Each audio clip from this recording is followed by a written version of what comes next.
We need to have conversations that black men aren't having, the black community aren't having. This came from so many conversations Brandon and I had. He asked me if I wanted to be a part of it, and I just said, yeah, let's go, let's do it.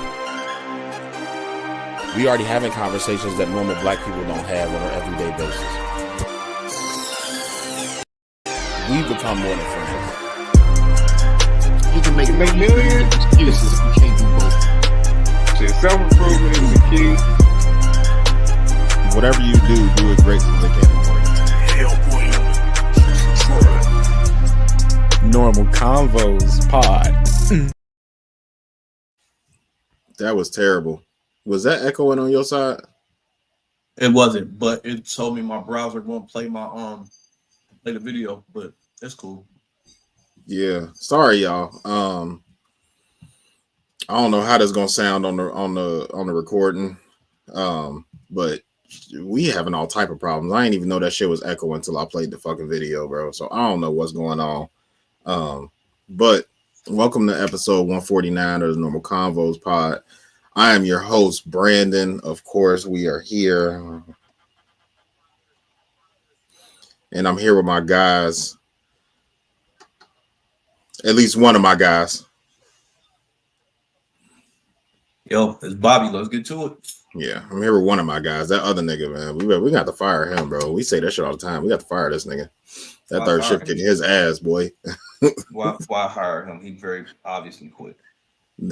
Facts. We're gonna show up on the couch with a mic in front of him like Joe did with Rory and Mal. Man. But yeah, we here, y'all. We here for another week. I'm trying to get my spirits back together because I'm actually kind of pissed off between the music and now the fucking echoing and that shit, bro. Like I'm really pissed off, so I'm trying to keep my energy. Try to get my energy back up. What's up, Lisa? How you feeling? But yeah, either way, we here. I don't know how this episode is gonna sound as y'all are watching it or when y'all go back and watch it. I don't know how it's gonna sound when y'all go listen to it. But we trying, bro. We trying. We getting there. But you know, without further ado, let's get into it. Dior, what's popping? Deep breaths for sure. Fucking for sure, bro. I'm over here livid, bro. I ain't gonna hold you. Says no echo. It sound regular. Oh, okay. It was only echoing when I was doing the when I did the intro video. For whatever reason, when it was coming through my headphones, the intro video was echoing. So I don't know. But if it sounds good now, that's at least, you know, one of my shits. Definitely G. Definitely fuck Rory. We thought Rory was one of us. That nigga bugging the fuck out, boy. AOG, I sent that to the big group chat just for you because I know how much you hate Rory. Nah, G definitely hate Rory. He been hated Rory. Nah, facts. You can't even, I mean, shit, at this point, you can't blame him. I mean, it's every bitch ass, this mother, nah, let me go ahead and kick his back in, Brandon. Hold on, I got it. Go ahead. Every bitch ass, this motherfucker, he don't want to fuck with us no more. He barely, he gonna come in, hey, fellas, hey, how y'all doing? Like he half sleep. He over at his house being Winnie the fucking Pooh. Fucking all these hoes. Everything is more important than the pod to Everett. Fuck Everett. Fuck that bitch ass Everett with his tight t-shirts and his fake smart sounding that. Fuck Everett. That nigga's the king of the medium shirt squad. Hold on, what'd you say? I've been telling y'all for years he fake, bro. Yeah, fuck Everett. Hold on, y'all. You already know what I'm about to do. You already know where I'm on. You already know where I'm at. Hold on. Give me two ticks. See, how you? I know, right? That nigga's 10 toes up university. We got to make that shit a shirt. Yeah, not too much of my people. Fuck Everett. What the fuck you mean? Fuck you Everett. Hold on. Oh shit. This is why I love us. Yeah, I'm telling him to his face. If he answers, shit. No, Everett cool, Rory fake. No, fuck Everett. He fake too. So everybody fake. Fuck it. Man. But nah, what's been up with you these past couple of weeks, Bobby? Letting Everett have it. Hey, all right, Demontre, we love you, man. So I might calm down on it. If he answers the phone, I'll calm down on it. I'll chill. He sleep. I'll chill. Oh, this bitch. Hey, we were just talking about you, bro. What's up with you? All love too. All love. Yeah, it was all love. All love. Yeah, so you got fans in here asking where the fuck you at. Man, I just woke up. Man. You hear this shit? I don't. We don't hear it. Oh, my bad. Hold on, because my mic is in my headphones. Hold on, where the mic at? Oh no, that's cool. He can explain himself when he get here. All right, Everett, talk. Yeah, nah, it's too low. All right.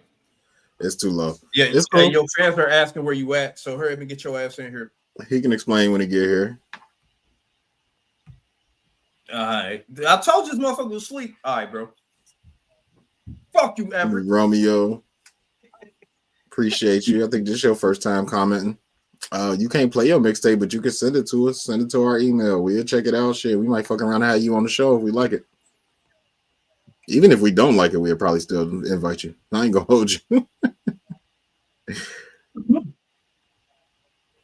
Yeah, Dior lit. I don't know who Dior is. This motherfucker lit. Comments is lit this morning. We fucking with it, bro. We fucking with it.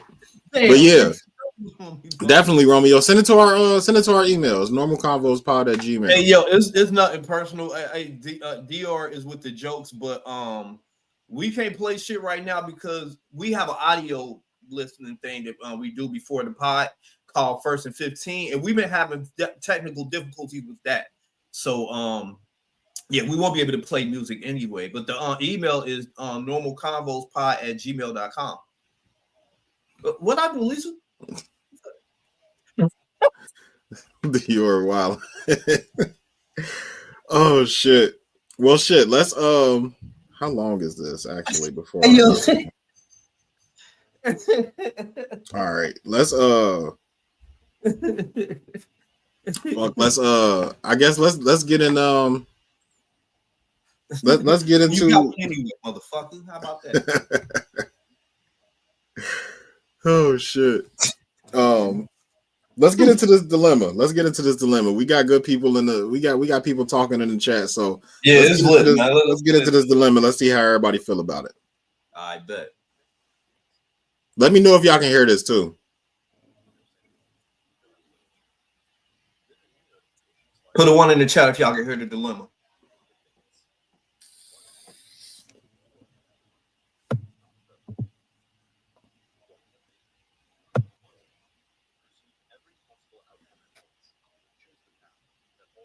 That was me.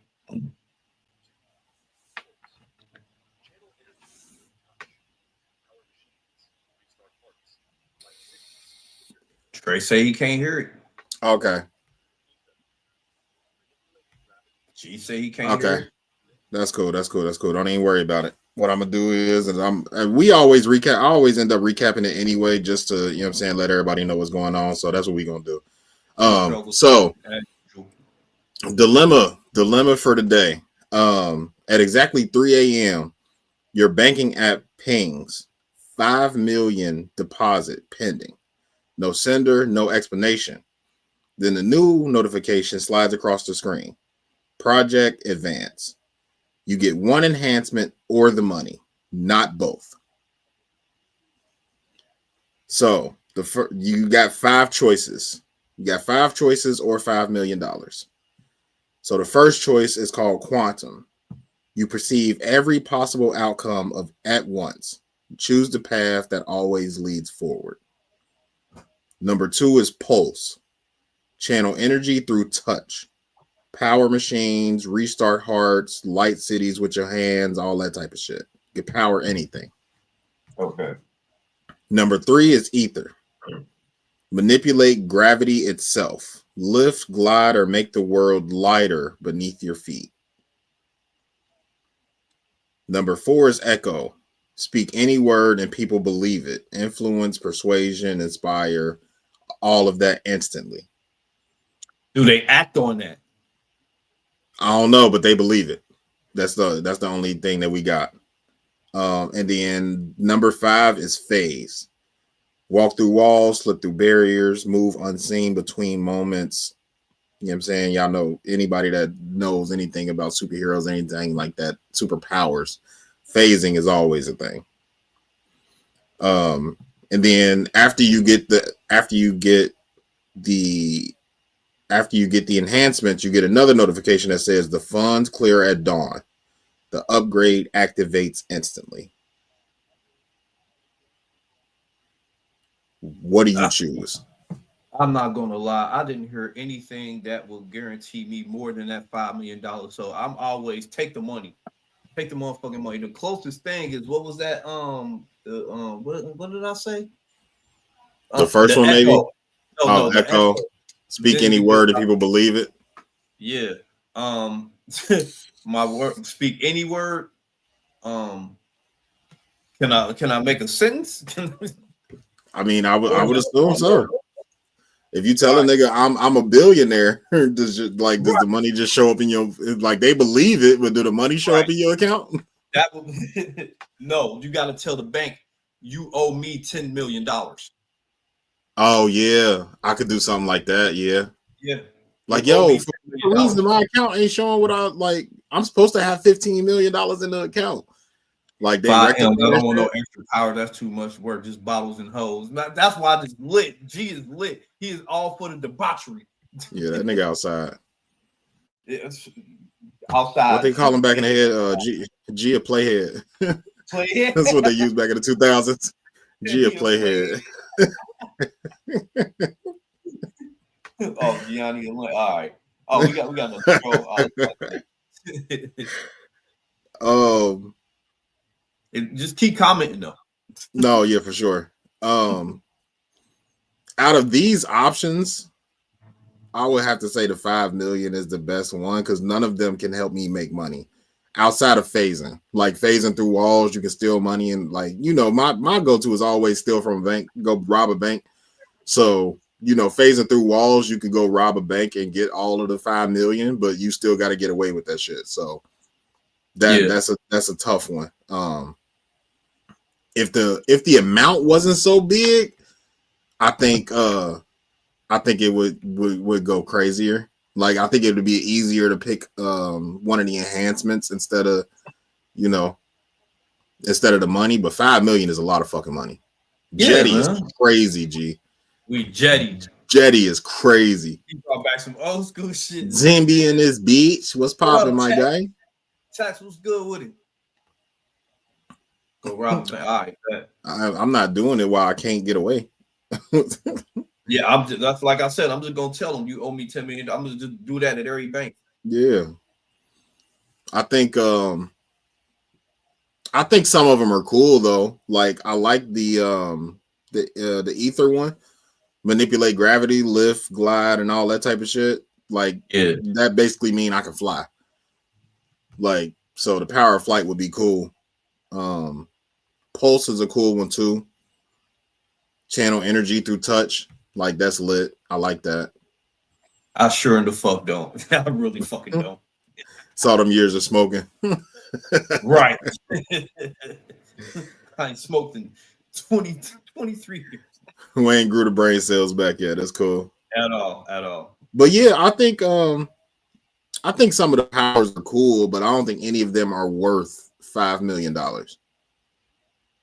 Yeah, like, that's what I'm saying. Like, I ain't seen one that would get me more than $5 million, so I'm just gonna take the fucking money. And if I had 5 million to blow, like, I couldn't see exchanging the 5 million for any of these. I know. Except for quantum. I like quantum the most. Perceive every possible outcome at once. Like, I think I like that one the most because you can always choose the right course of action. Like for me, I feel like that's the only one like that would help you get to the 5 million.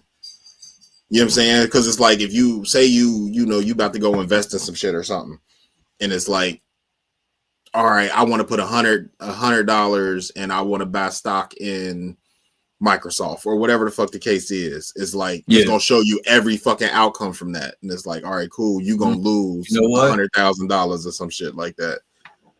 Like I feel like quantum is the only one that you could use to make money legally. You know what? I didn't think about that. Maybe you are right. Maybe I don't have no brain cells. What'd that say? Quantum does what?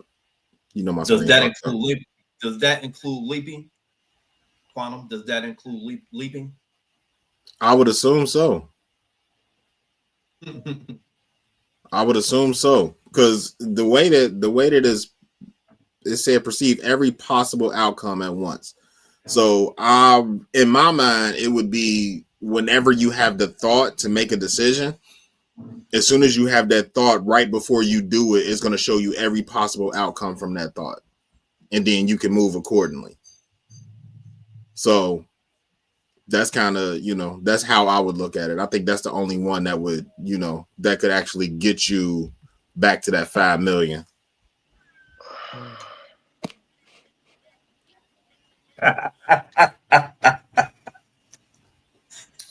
Oh shit. Okay. Yep. What's going on, everybody? What I tell you? What did I tell you? What? As if on cue. Ban you from gambling. Yep, they definitely. Yeah, they'd definitely ban you from gambling. We're definitely not allowed in the casino at all. Yeah, that's true.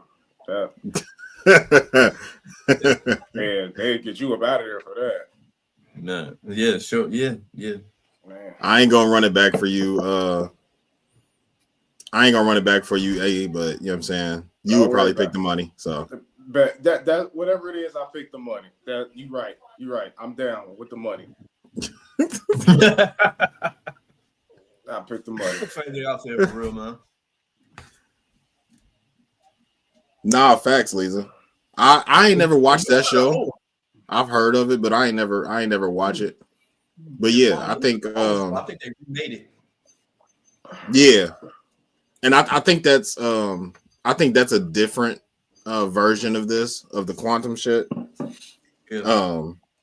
But yeah, if it worked like that too, then I mean I wouldn't be above it. But outside of quantum, I think the 5 milli is the best option.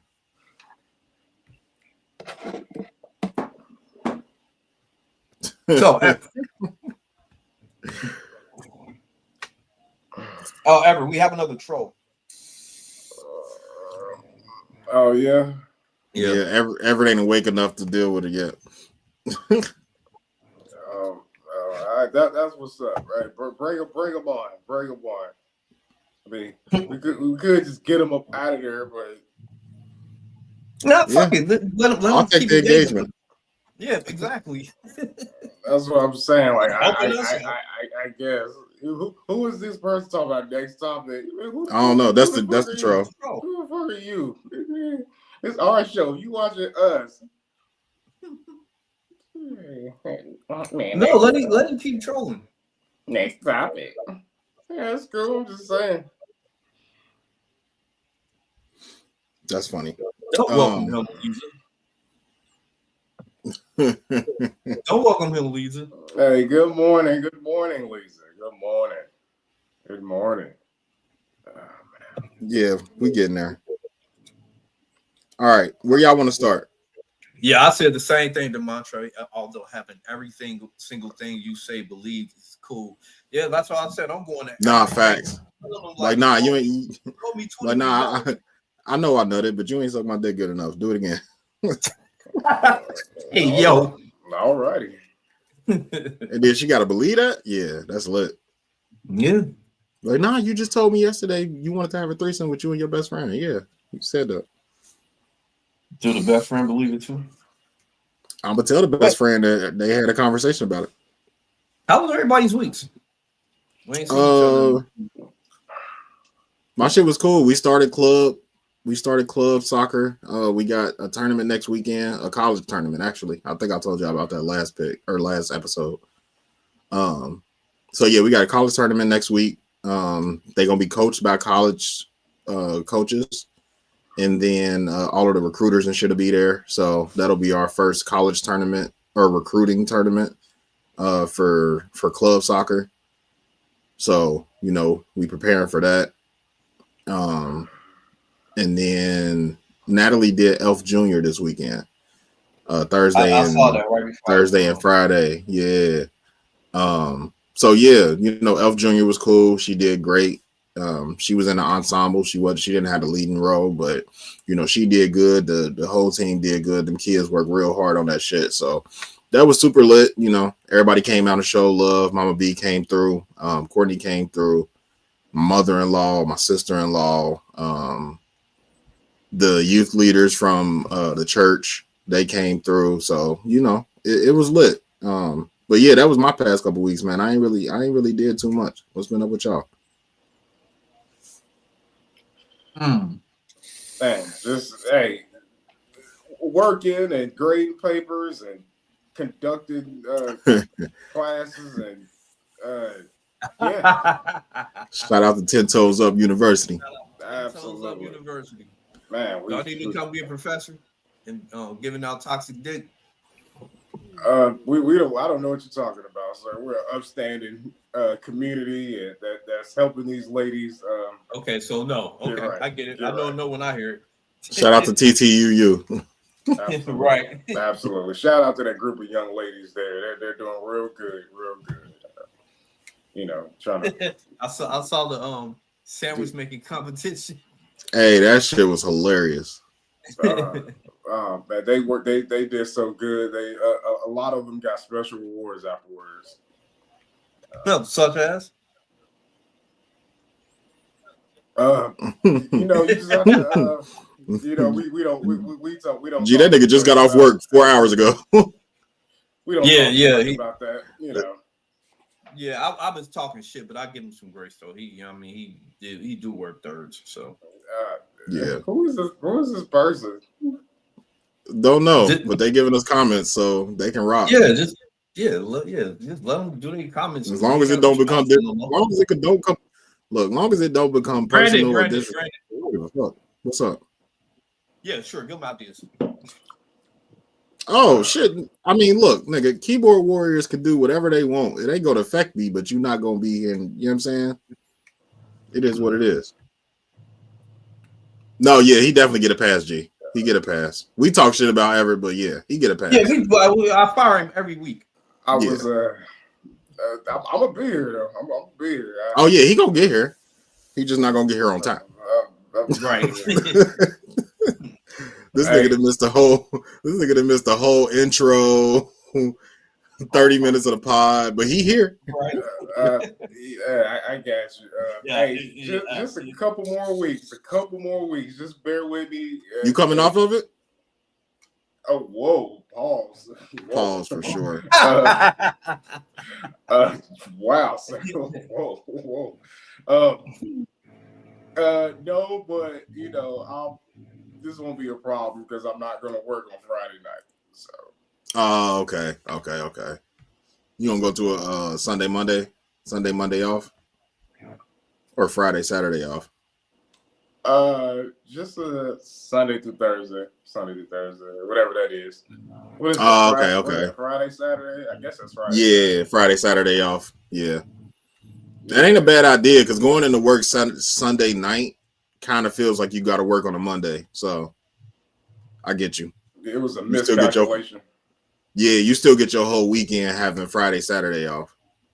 Not having to go to work till Sunday evening. Like, you still kind of get your whole weekend. So, yeah, I fuck with it. Exactly. I fuck with it. Well, shit, y'all want to get straight to it with new racist and MAGA Mal? We could get to it. Let's get to it. All right. Who wanna roll out the red carpet on this? I know G gonna be real tuned in. So I know, right? Okay. I'll do it. I would just have ever do it to save him the trouble of going behind me anyway. Whoa. Whoa. Okay, cleaning up behind me. Whoa. Cleaning up behind me ain't too much better, but let's just continue. Okay, cool.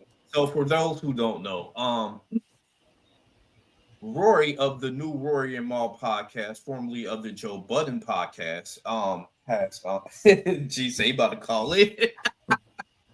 Uh-oh. Please do. Oh yeah, you have to call my number because I took the number off the shit. I got tired of enabling the fucking Google shit. Right. But yeah, let us at least get through the explanation and shit, and then you can call in. Okay, so Rory of the new shit. Actually, don't call in, G, because it ain't gonna work. Y'all didn't even hear the dilemma. So for whatever reason, my phone shit ain't working. So you can call in. You can send him a link. You just gonna be talking to me, nigga. You can send him a link. I can't send him the link. Go ahead, Bobby. Okay, so Rory of the new Rory and Mal podcast, formerly of the Joe Budden podcast, has he's been wilding over the years on Twitter, and he had some old tweets dug up, specifically some tweets and what he calls fake retweets of him basically bashing black women. Some of the tweets were one of the tweets were directed toward Beyonce, and the Beehive are going to get him out of here. It's just a matter of time. He's already backpedaling. He was on TMZ apologizing for these for the Beyonce tweet. But yeah, for the past 2 days, the internet has been letting him have it. He has went into Twitter Spaces, and against Mal's wishes, they told him to stay up out of there, but he went in there anyway. And I heard some black dude cussed him out, call him a bitch ass white cracker and all types of shit. They let him have it, kind of rightfully so. You shouldn't have went into Spaces. You shouldn't have been talking shit. I mean, you had all the time in the world to delete those tweets, my G. So, especially seeing the climate that we in. So, that's what's been going on. Go ahead. I'm gonna let you finish. No. I'm finished. Go ahead. Okay. Just on that last point, like, somebody has said it in a Reddit or maybe in a group chat or something, but like, there should be a service where they go scrub your fucking Twitter for all of the bullshit that you ever said that could ever be brought back to you for you to be quote unquote canceled. Like with cancel culture, and between cancel culture and the Me Too movement, I don't understand why every celebrity hasn't scrubbed their Twitters about all the bullshit that they said before they was famous or before anybody knew who the fuck they was, or early in their career when you could get that shit off, but it ain't cool no more. Like, everybody got something in the woodwork that could come up. Like, why isn't there a service that, hey, look, here go my Twitter, here go my login information, scrub that shit. Anything that I can get canceled for, fucking delete it. Like, niggas shouldn't even be able to find this shit. Like, unless you screenshotted it back then and you kept it for this long, which is fucking crazy to me, but niggas do it. If that didn't happen, bro, like, I don't understand how niggas keep getting caught up like this. I think they really just forget about it. I mean, for the record, there is a PR firm you can hire to do this stuff for you. It's very expensive, but it's just Twitter. Most people aren't going to use it for that. You can simply just go back and just erase it, really, if you wanted to. You could type a keyword in, like. I think you just forget over time what you were saying back in the day, and you just think, oh, who's going to go back 15 fucking years?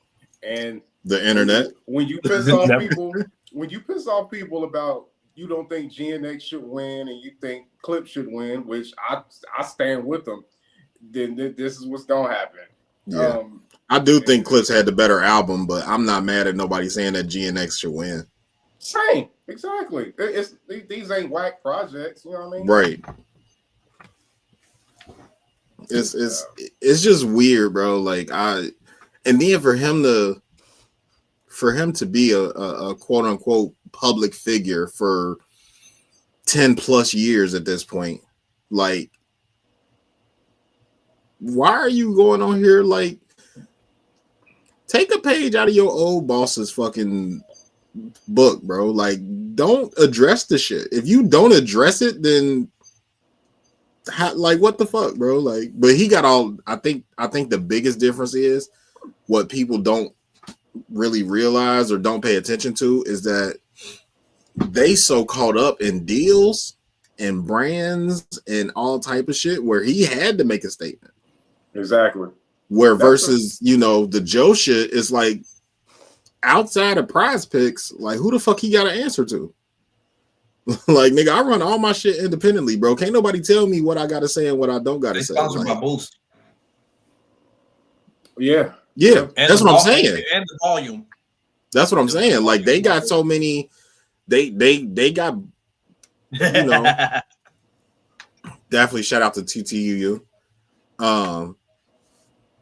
But that's what I'm saying. Like, they got so many brand deals and contracts and all type of shit where you can't just go on there and say whatever the fuck you want no more. So when your old shit get dug up, you gotta say something. It's like, I think that's the difference between, the independent gigs and the gigs where you sign contracts. Like, I don't think either one of them is better than the other. You got to do what's best for you. Like, I'm a very big believer in that. You got to do what worked for your situation. But you're in a situation where you sponsored by a lot of big names, bro. And if they disappear, you might not necessarily lose any listeners. Like, ain't nobody listening because Boost is fucking sponsoring them. You know what I'm saying? Ain't nobody listening because The Volume is sponsoring them. Like, those are just deals.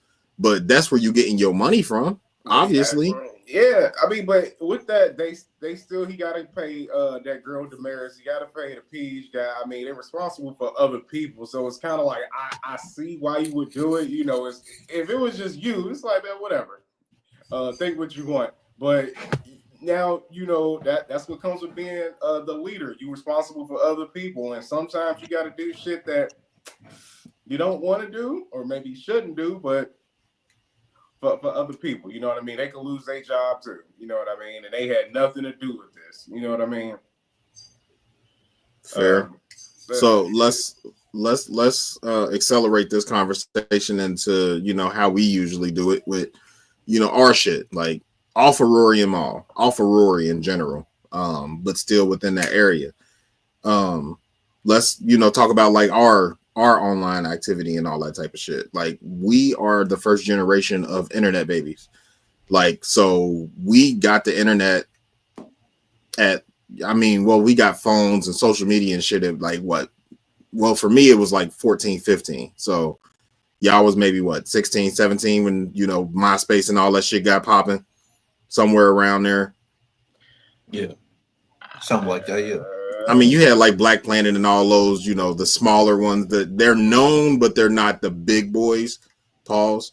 But MySpace was the first social media, and then we went from MySpace to Facebook, Facebook to Instagram, then Twitter, and all that other shit. Before MySpace, there was Moco Space. Shout out to Moco Space. That's the other one I was thinking of.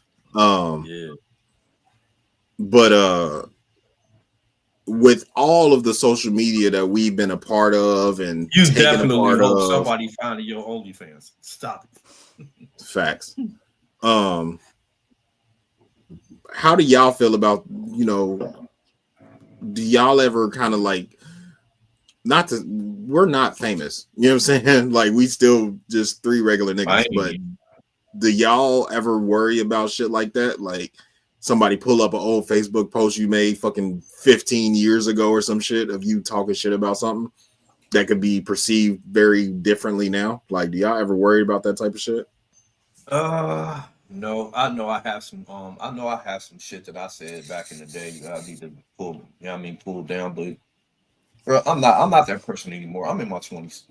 I was in my 20s when I said that shit. I keep forgetting. I'll go back and delete some of this shit anyway. But yeah, I was in my 20s when I said that shit. I'm not that person anymore. If you hold me accountable for something that I said in my 20s, which was literally 20 years ago, like, you're looking to be hurt. I mean, it just is what it is. People who go back that far, looking for and digging for tweets or looking to be hurt. On the other hand, I could see, I could see like how the climate has changed and all that. Nah, fuck that. If I'm saying that now, if I'm still moving like that now, yeah, hold me accountable for that. But if if it was like 15, 20 years ago and I said some shit that I forgot about and don't feel that way anymore, then why are you looking for that? Like you just because you found out about it right now doesn't mean that's how I feel right now. Doesn't mean I said that right now. If you going back and look for that, you kind of looking to be hurt. Fair enough. I think while I agree with what you're saying, I think it comes from a place of relative anonymity. Like I said, we're not famous, we're not public figures, you know what I'm saying? We ain't in people's faces every day, every week. Like niggas ain't searching for Brandon, Everett, and Bobby. You know what I'm saying? They're not searching for Normal Convos Pod as far as like on a grand scale of shit like that. Yeah. And I think being able to speak from that place of anonymity like that, I think is definitely cool. Even just like Mufaro said, even in politics, like we not, you know what I'm saying? We not public figures. So we're not front facing as far as this kind of situation goes. So it's easy to be like, well, shit, man, that was 15 fucking years ago. That was 20 years ago, bro. Like, don't hold me to a standard of some shit I said 20 years ago because I'm not that person no more. That's easy to say when you're not somebody's idol or somebody's muse or somebody's motivation or, you know what I'm saying, shit like that. But I think when you are in that position of public figure and people look up to you and people idolize you and people admire you and people want to be like you and all that type of shit, I feel like you got to have a different mindset. Like, okay, so what about when, what about the stuff you said before you became a public figure?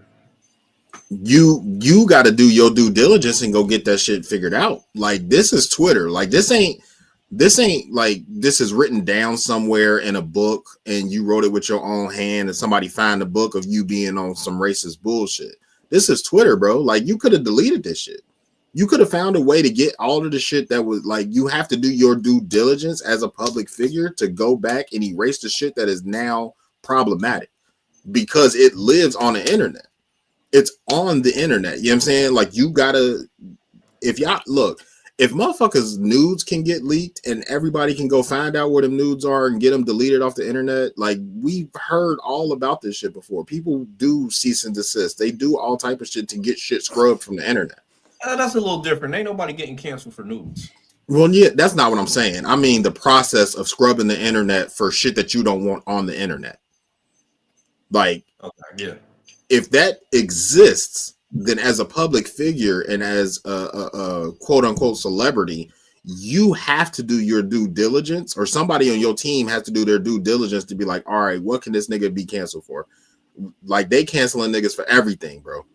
Like, anything racist you ever seen or did, anything fucking misogynistic that you've ever did, any woman that you've ever said anything to, like, you could have just tried to talk to a girl in the club and she can come back 10 years later and be like, yeah, he made me feel uncomfortable, and now you slapped with a sexual assault. Yeah, right. Like, it's all type of shit. Like, the shit that is written down and that's on the internet, especially on Twitter where they usually catch everybody at, you got to do your due diligence as a celebrity and go get that shit scrubbed from the internet, bro. Like, you can't just let that shit sit, even if you don't feel that way no more. Like, we've been watching Rory for 10 plus years.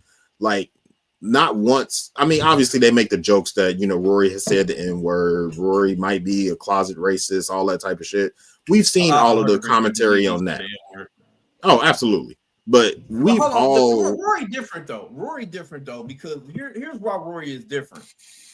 Rory is running around masquerading like, oh, I love black women. I love black women. I love black women. But even Joe years ago made the joke that he fetishized black women years ago. But he claiming he loved black women, but he was bashing them before. And he didn't, he didn't take that down. And the shit he was saying was like crazy. Yeah. What was it? Some of the shit he said was out of line. I know. Everett hates women, black women included. I'll give Everett that. He was saying some wild ass shit. he was saying some super wild So- shit. He said, well, one of the tweets said, fuck this shit. I'm about to go get an African like an African minor woman. And Roy retweeted the shit, said, yeah, just don't get caught with the shit. That's one of the ones he was claiming was fake or whatever, but I don't know. Before you go, Everett, my overarching question, y'all know me, I'm Mr. fucking Devil's Advocate. Yeah. My overarching question to this entire thing, the same way we do with men versus women topics and all that type of shit, I'm gonna do the same thing with this. If he was black, would anybody even give a fuck about him saying the exact same thing about black women? Yes. Didn't Daniel Caesar get canceled for the same shit? I don't know. I don't remember why Daniel Caesar got canceled. That new album fire too, by the way. That's all that matters. Yep, you right. Yep, right. Bring up the slaps. Yeah, we'll forget all about it. I didn't follow. I didn't even know about Daniel Caesar when he got canceled. So that didn't. You know what I'm saying? It didn't affect me. I was just answering your question. If he was black, would anybody give a fuck? Yeah. But that during the time that, if I'm remembering right, during the time that Daniel Caesar got canceled, that was during the whole everybody's offended by shit era. Like that was like very close to the Me Too movement. That was real close to the BLM movement. Like there was a lot of movements and people being offended by shit going on at that time that he got caught up in it. I could be wrong. Like I said, I didn't follow it. I don't know exactly when he got quote unquote canceled, but I believe that was during a time where everybody was offended by everything. I mean, today in 2025, if that was Mal who said that, like if they were digging up Mal old tweets or ISIS or Imani's, I said I'm playing devil's advocate.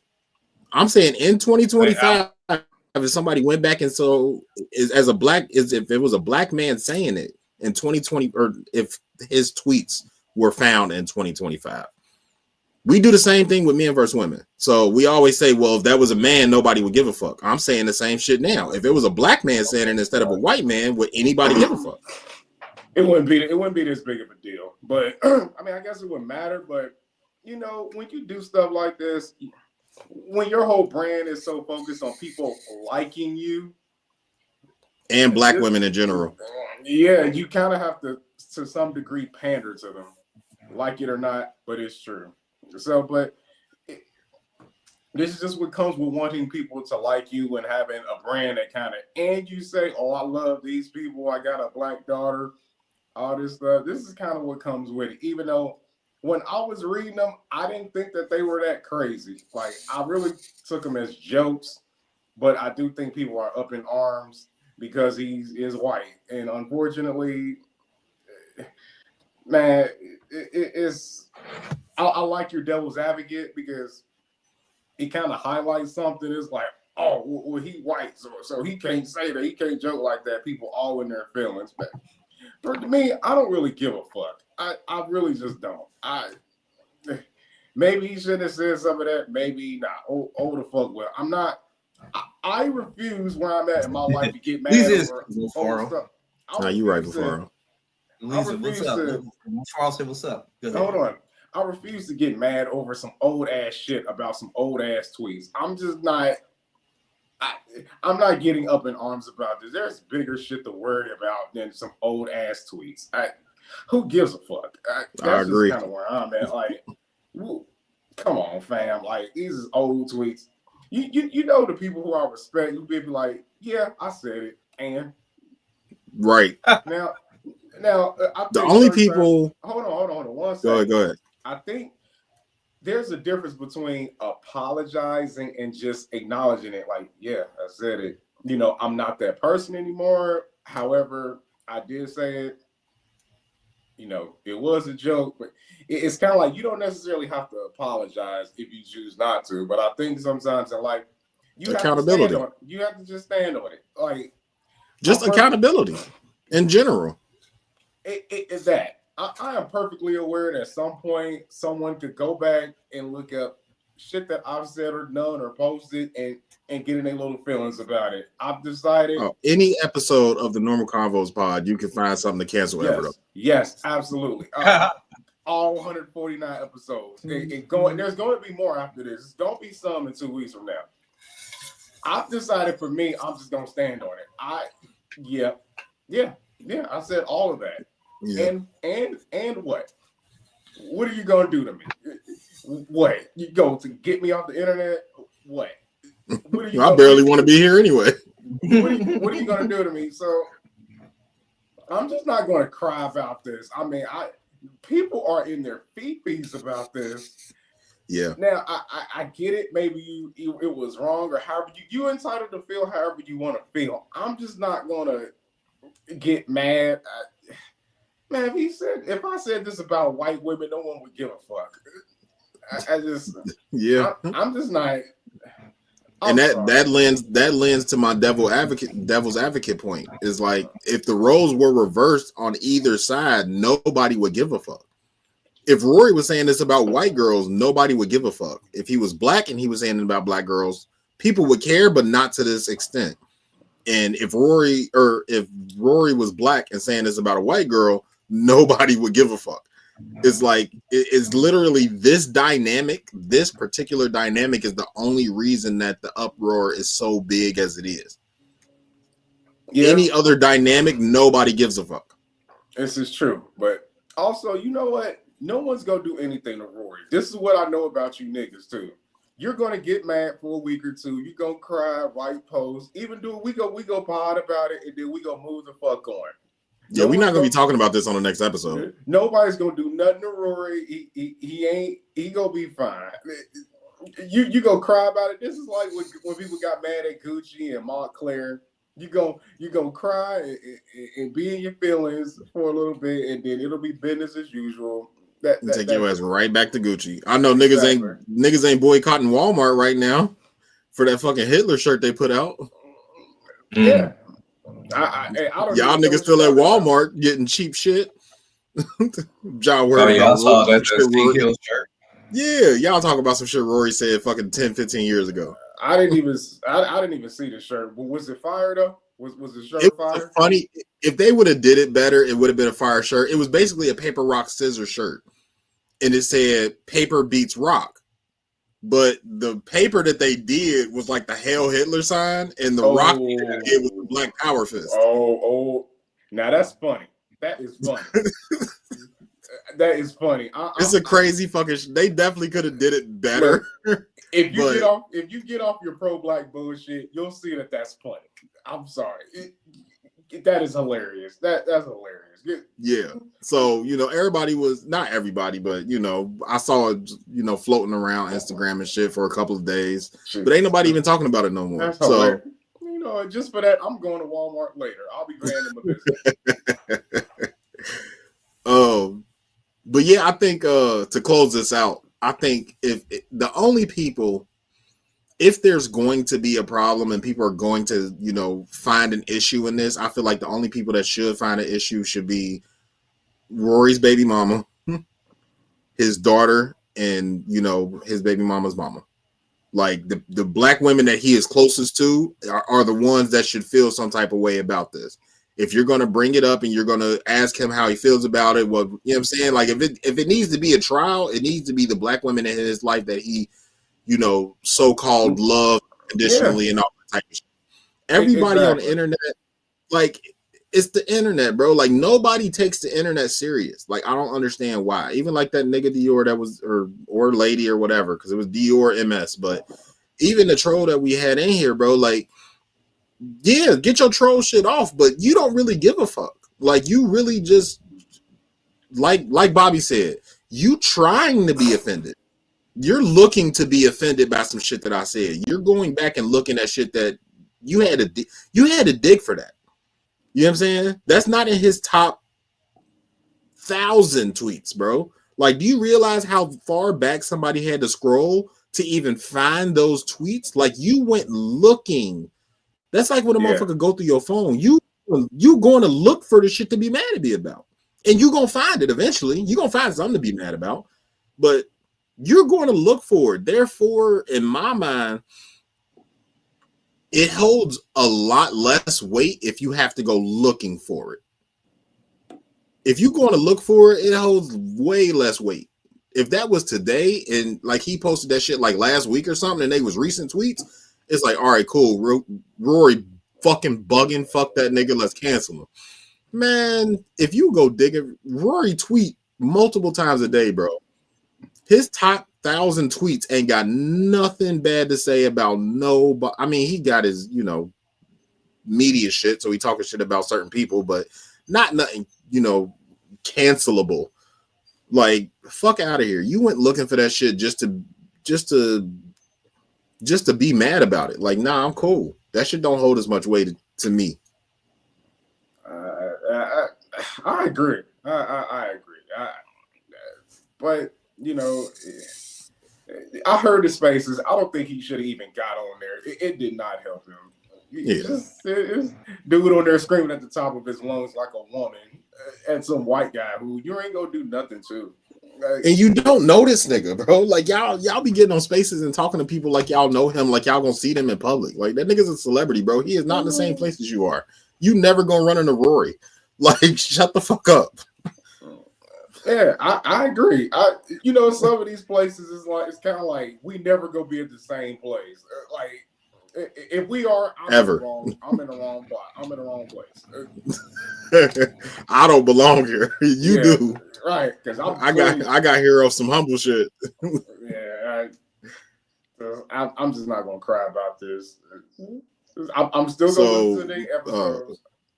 I'm still gonna buy me some facts. I'm gonna buy some merch just to support him. I'm gonna buy some merch. Hey, matter of fact, they should put out that hoodie. They should put out that hoodie that I put him in. He should put it out. That'd be lit. Capitalize all of it. Shit, they did with that Basement Boy shit, or the not Basement Boys. What they say? What do you call them? Bare Minimum Boys. Damn, Bare Minimum Boys. Yeah. The Bare Minimum Boys. Yeah, they capitalized off that shit. Why not? Shit, y'all already mad at me. Go buy my merch. Exactly. This is how the internet works. Run some traffic to the website. Outrage marketing is what they call it. Yeah. Rage baiting, like all that shit. All that shit is very profitable. Yeah. Y'all niggas and y'all morals don't be wanting to deal with that shit, but that shit is profitable as fuck, bro. All that shit is profitable. Rage baiting, outrage marketing, that shit is real. Exactly. And niggas is making millions off that shit. Millions. Get it. All that morality shit, that's for you broke motherfuckers. Get that money. Broke people are the only one that have morals. Man, you feel me? You feel me? If you rich, nigga, fuck, I can buy niggas morals, bro. Fuck you. Man, boy, that's all you got. That's all you got when you got no money. Broke people the only one that want to be stand-up people. Thank you. I've been saying it. When you broke, that now you want to cling on to morals and Sky Daddy and all that shit. Sky Daddy is crazy. We definitely got to have an episode called Sky Daddy. Hey, I'm telling you, this is what Patreon was supposed to be for. We can really get it off. I'm telling you. This is definitely, even when we be on bullshit, this is definitely the PG version of what we really be wanting to say. Yeah. That's a fact. That is a fact. If we had enough people to actually fuck with our Patreon, bro, our Patreon will probably go crazier than our fucking our free shit. Exactly. Oh, you better believe it, because my real thoughts on this. Ain't for this. Oh, absolutely. Mine ain't neither. Look, nigga, I always play the contrarian on here. I always play devil's advocate on here, nigga. If we get on Patreon and I start telling niggas how I actually feel about shit, niggas will not fuck with me for real.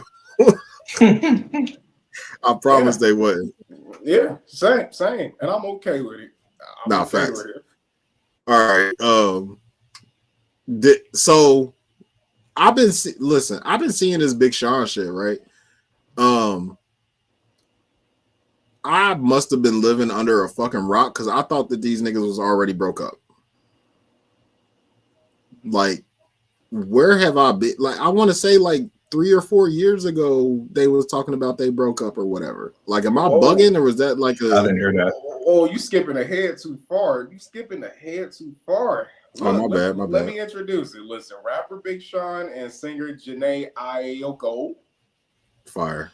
reportedly were broke up due to her posting some cryptic song on her Instagram or Twitter or something of the like, leading people to speculate that they had split.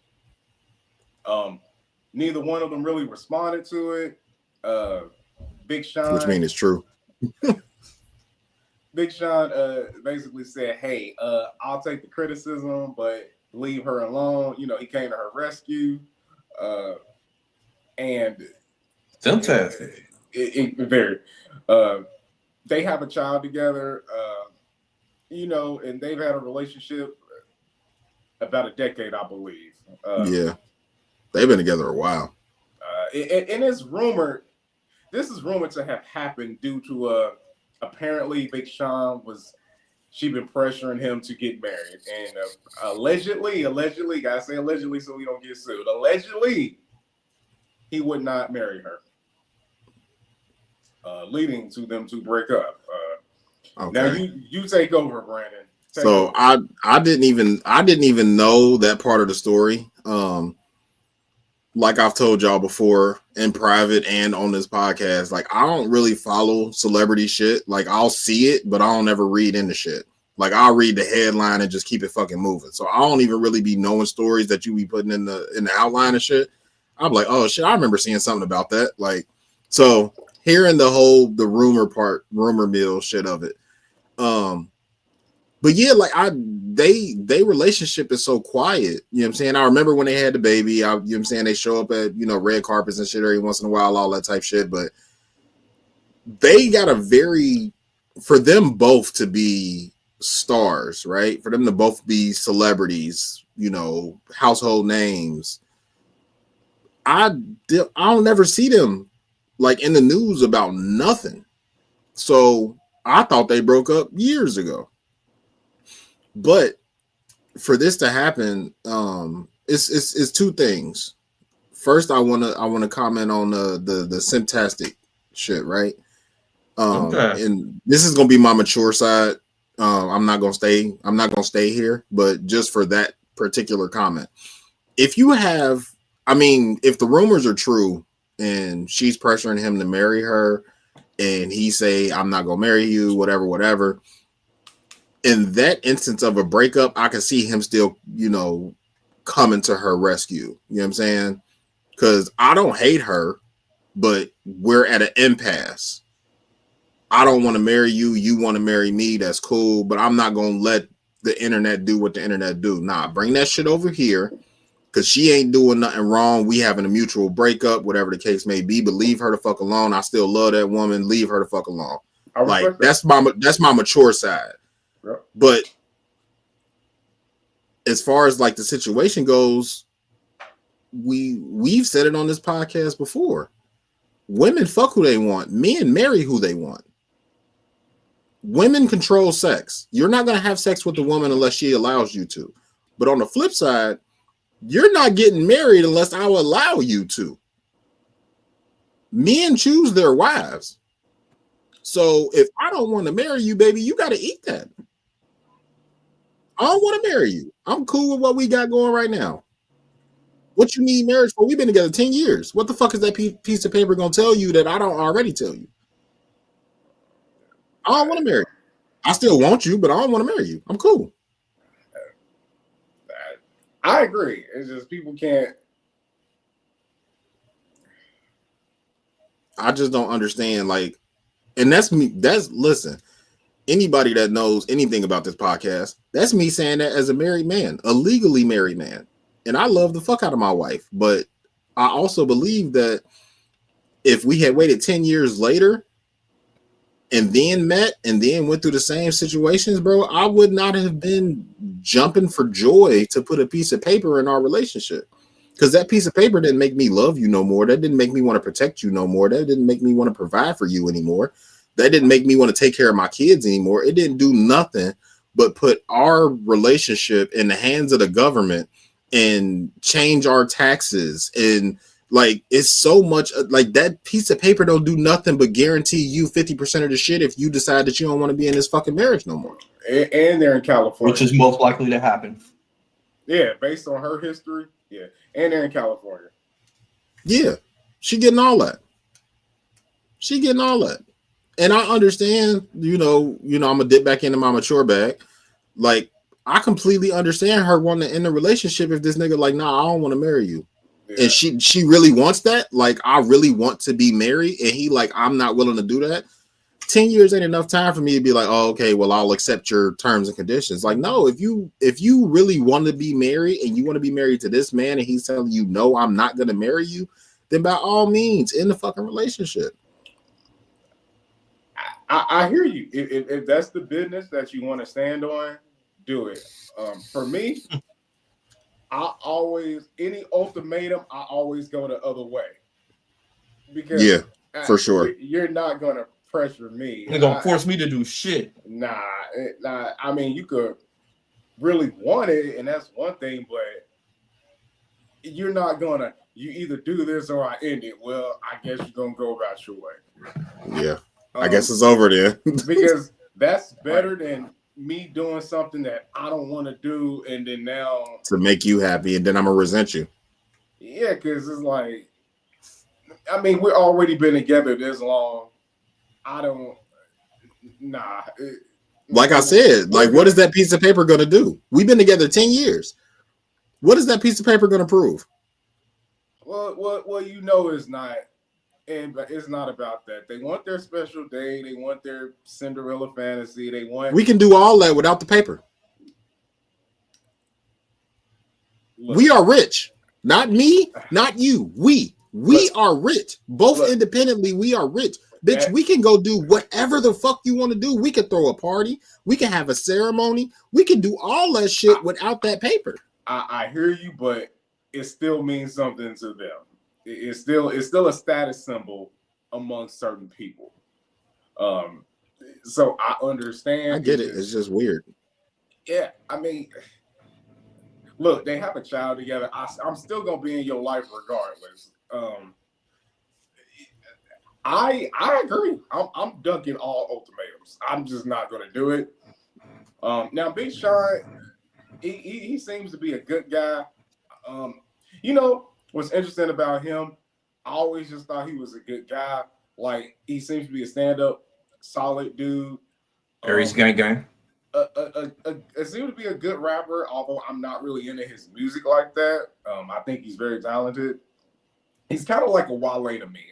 I'm not really into it, but I think he's talented. But I've always thought and I've always heard that he was really a good dude, and I just don't think that he deserves to be getting crucified like he is, like over something. I mean, and then you look, I mean, if we want to be real here, Janae Aiko, she's crazy, all right? She's crazy. I mean, most of the R&B girls are. Yeah, I mean, then you look at her history, and I'm not judging her for this. Do you want to gamble on somebody who got she got a kid with, who is that, Omarion little brother? The guy that she was married with, allegedly she was still married when they got together, when her and Big Sean got together. When they made that with the little 2188 2020 experience. Yeah, 20 yeah. Or yeah, that shit was fire too. Yeah, I'll take your word for it. Now apparently there was some overlap in their relationship, so it's kind of like her history ain't shown she could even hold some shit together. So I probably wouldn't gamble on her either, although she could be a fantastic girl and a parent. I don't know if I would do that either. So, but hey, I want the best for them. I think this really could have been worked out without all of this, if it's true. But I think most people are looking at the music that's going to come from this. Oh yeah, yeah. If they break up, oh my god, I can't wait for that next Janae fucking album. Fire. Oh, that shit gonna be super fire. And I know I'm not the original to say this, but listen, when the R&B girlies get their heart broke, they make some of the most fire albums. Look at Mary J. Blige. Man, that shit be heat. Break up with the R&B girlies, 2025. If you got an R&B girly, break that bitch heart so I can hear some fire R&B. Did you listen to Summer Walker yet? I have not. I ain't got the Summer yet. I ain't got the Wale yet neither. Wale dropped yesterday, I think. But yeah, Summer always hurt. I think she just be hurting herself just so she can make good music. Once again, she's crazy. No, Summer definitely crazy. That is crazy. Finally over it. Finally over it. She finally over it. That's she been over it for 4 albums now. 3, just 3, but it's cool. That's too much. That definitely means she's not over it, but okay. Exactly. She definitely not over it at all. Mufaro is a fool. Bobby, where you sit on this topic? Oh, I don't give a shit. People. Alrighty. Okay, well let's take it off. Let's take it off the topic then. Let's do the. How do you feel about the? Oh shit! Go ahead then. My bad. No. Go ahead. Take it off. What were you saying? My bad. I mean, obviously, it still pertains to the topic, but more of the normal convos part of it. I was gonna say, where do you stand on the concept of ultimatums, and do you think this is one of those justifiable things to end a relationship over and all that type of shit? Mufaro, shut up, nigga. He a fucking idiot. Okay, so first, what it was a 2-part question. Where do I stand on ultimatums? What else? Do you think this is one of those justifiable breakup reasons? Yeah. Okay. First of all, ultimatums are very, very selfish and childish. Don't present me with an ultimatum. I feel like Everett, I'm going to go in the other direction because you're trying to force me to do something that I don't want to do. And if it's something that I don't want to do, there is a reason for it. You need to, if you want to know that reason, you need to talk, communicate, and get things worked out before you so you can get satisfactory results. You get better results by communicating rather than ultimatums. Ultimatums, people just end up resenting each other for them. Don't present me with an ultimatum. I will ignore the fuck out of you, probably leave you the fuck alone, and probably be real shitty about it. I hate that shit. Don't do that. It's childish and it's immature. Don't do that shit. You're a fucking adult. Use your fucking words. Is it one of those things to break up over? Which part is what, the ultimatum or the fact that they aren't married? I think they kind of go hand in hand because the reason that they're not married is the reason for the ultimatum. So I would say, what's the reason to be married? I mean, obviously we don't have enough information, but if we want to do a quick scenario, let's just say we've been together 10 years. We have a child together. We are, deeply in love. We care about each other. We feed into each other. We pour into each other. We speak life into each other. We do all of the lovey-dovey. Yeah. Let me stop you right there. Let me stop you right there. None of that means shit. If both people ain't ready for it, it don't mean shit. You can have all that shit in the world, but it don't mean a motherfucking thing. You can love me all you want to, but if I'm not ready to be married, then that's good enough reason not to be married. I might not be there yet. I might still be selfish. I might still I might still want to be a fucking hoe. There's reasons for that, but you need communication, and you need to have these conversations with a motherfucker to know whether or not you want to get married, when y'all want to get married. If this is something that you're serious about, have this conversation in the beginning. This is a very serious conversation. This is a very serious subject in not most, all relationships. Marriage is going to come up because somebody is eventually trying to get married. Nobody's just dating for no reason.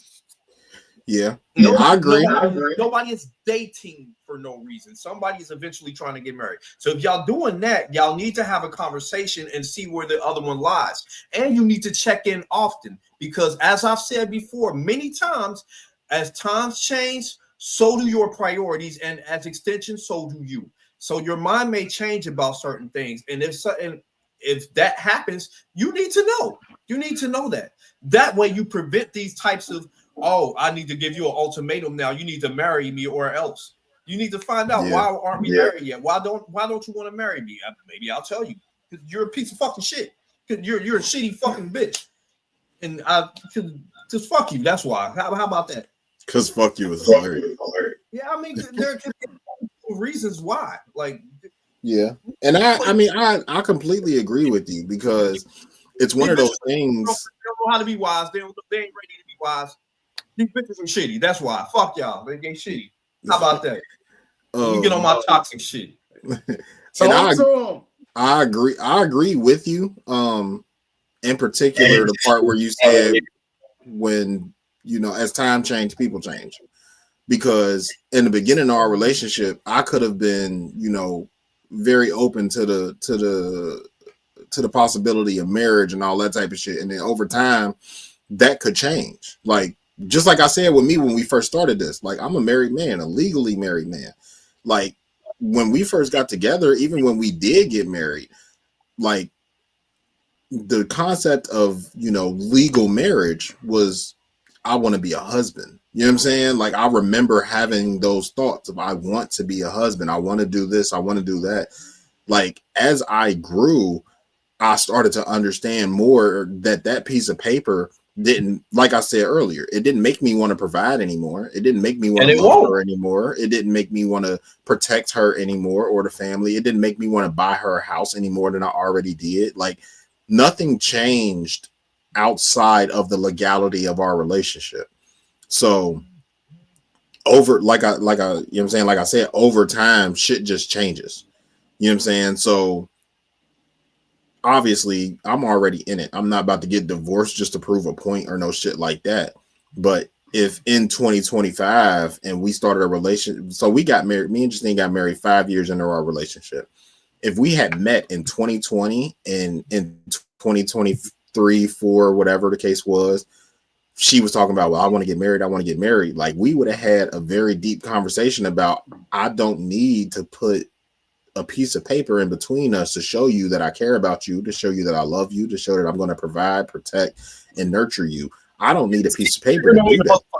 That piece of paper don't mean the motherfucking thing. I've said it a million times before. That piece of paper, that ring, that party, that ceremony, it don't mean shit. All it means is whatever you done before in your dating history, when you do that marriage and that party and all that shit, all it does is add paperwork to it.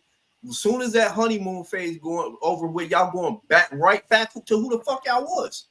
And that honeymoon phase is not going to last forever. So you need to ask yourself, is this the type of person that I want to be with the rest of my life outside of this honeymoon phase? Because that honeymoon phase is going to seem real good. She's going to be sucking your dick real good, gobbling it up. She's going to get the gooch, all that during that honeymoon phase. You take her ass to Cabo, blowing her back out, you know what I mean? She's doing splits on the dick.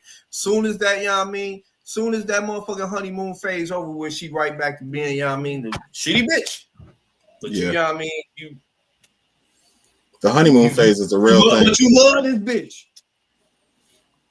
Yeah. And that's definitely, that's definitely the downside to it. Nah, honeymoon phase here do be fire. I'm with you. Yeah, the bitch gotta have you every time she see you and shit, you know what I mean? Then that, you know what I mean, she get comfortable and shit.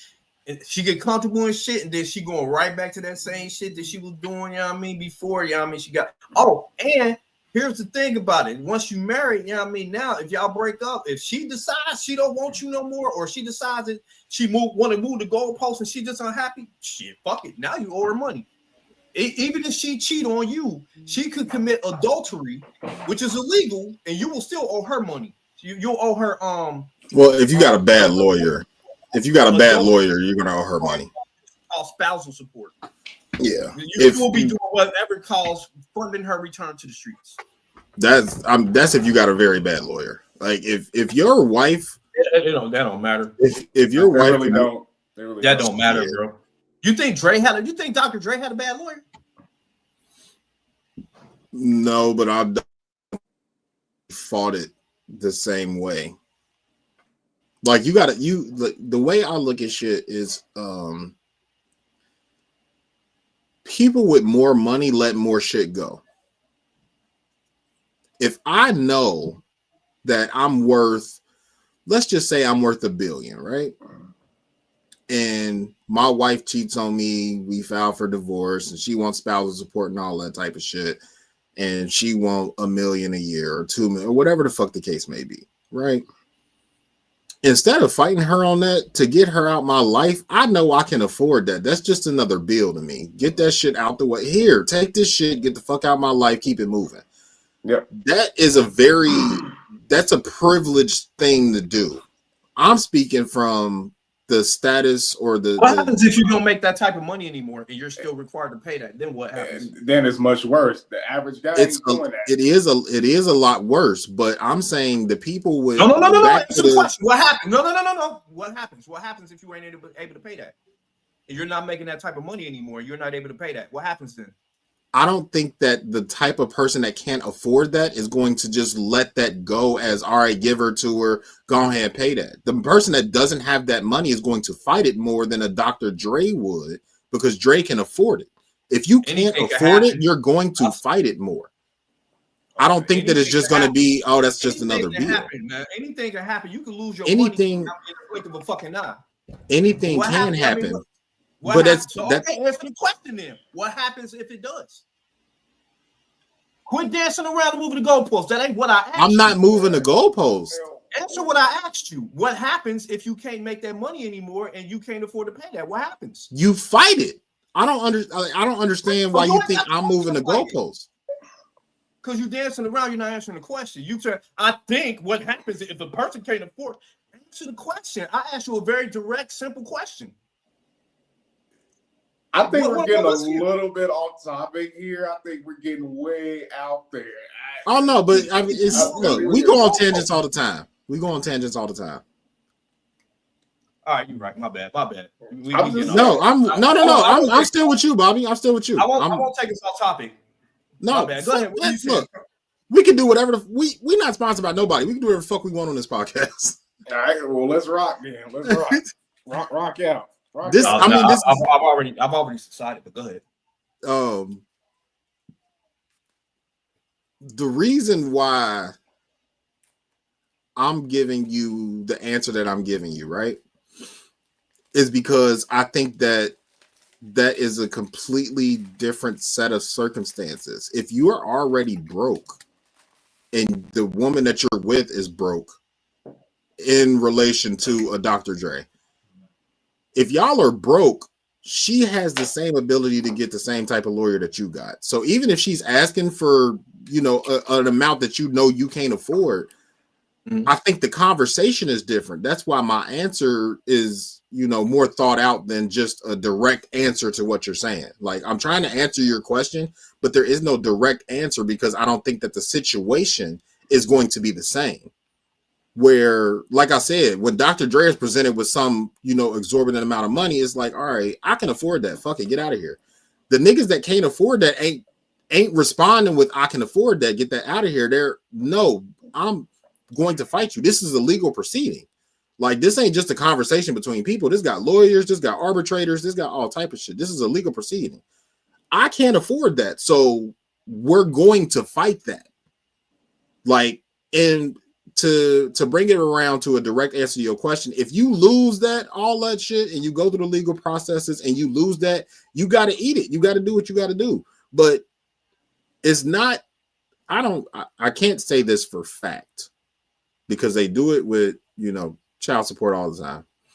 But I would assume I found the answer. You can keep going, but I Googled the answer. I found the answer I'm looking for. Go ahead. I would assume that while in those proceedings, nobody's going to force you to pay something that you can't afford. I don't have it. Like, I can't give her fucking $15K in spousal support every year. I only make $80K a year. You know what I'm saying? You gotta eat it. You know what I'm saying? If it's a legal, you know what I'm saying? If it's a legal responsibility, you gotta eat it. Yeah. Like, as a direct answer to your question, if it's a legal directive that you have to do this, you gotta eat that. But my point was, I don't think that the person that can't afford to give their ex-wife X amount of dollars, I don't think that that person just eats that and like, all right, cool, I guess I gotta, you know what I'm saying, I gotta give her $15K a month. I think that that person is going to sit back and try to figure out how to fight that, because I can't afford that. So let me find either a happy medium or something that I can afford, or whatever the case may be. I don't think that there was a whole lot of arbitration going on with Dre and his wife. He was like, what she want? All right, I can afford that shit. Give it to her. Let's just let life keep going. I'm going to make way more than that in the next 12 months. Fuck that bitch. Give her that money. Let's go. I don't think that that happens when you're not of the upper echelons of income. Okay. What was the answer you found? It don't matter. No, don't do that, Easy Bobby. state. Bobby, You go- don't do that. Bobby, you looked it up. Read it. It's the same thing as child support. You know what I mean? It's the same thing as child support. If you can't pay or refuse to pay, you get wage garnishments, lose licenses, things of that nature, and then ultimately fines and jail time. That's what happens. If you can't pay it, or you can't afford to pay it, or if you refuse, you could go to jail. So in that same breath, just like I always champion on this podcast, fight the shit, which was my original point. Go fight it. Like, niggas be accepting this shit like it's just end all be all. Go fight it, nigga. I can't afford that. Like, it's niggas right now that got crazy child support payments that they can't afford. If you're not going to fight it, then you got to eat it. But in my mind, any sane man that got to give up money and he can't afford it and he not trying to fight it, nigga, you deserve whatever you got coming to you. Nigga, go fight it. Why are you just letting this, like, at the end of the day, why are you letting this woman just run over you because she was your wife or she your baby mama? No, nigga, you have rights too. Go fight this shit. Like, men in general, we get so wrapped up in just letting women do whatever the fuck they want to do to us that we got niggas out here in jail for child support when, nigga, you could have went and fought that shit instead of just sitting back and, all right, well, she got the baby. They said I got to give her $2,000 every month. I ain't got $2,000 a month.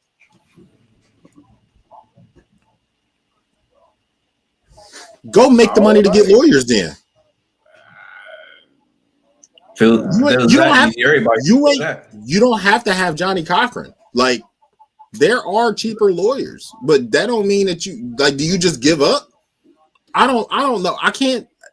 It's hard for me to have this conversation with people because I don't deal with child support. I don't deal with spousal support. I'm not paying no woman out of my pocket nothing that I don't want to give.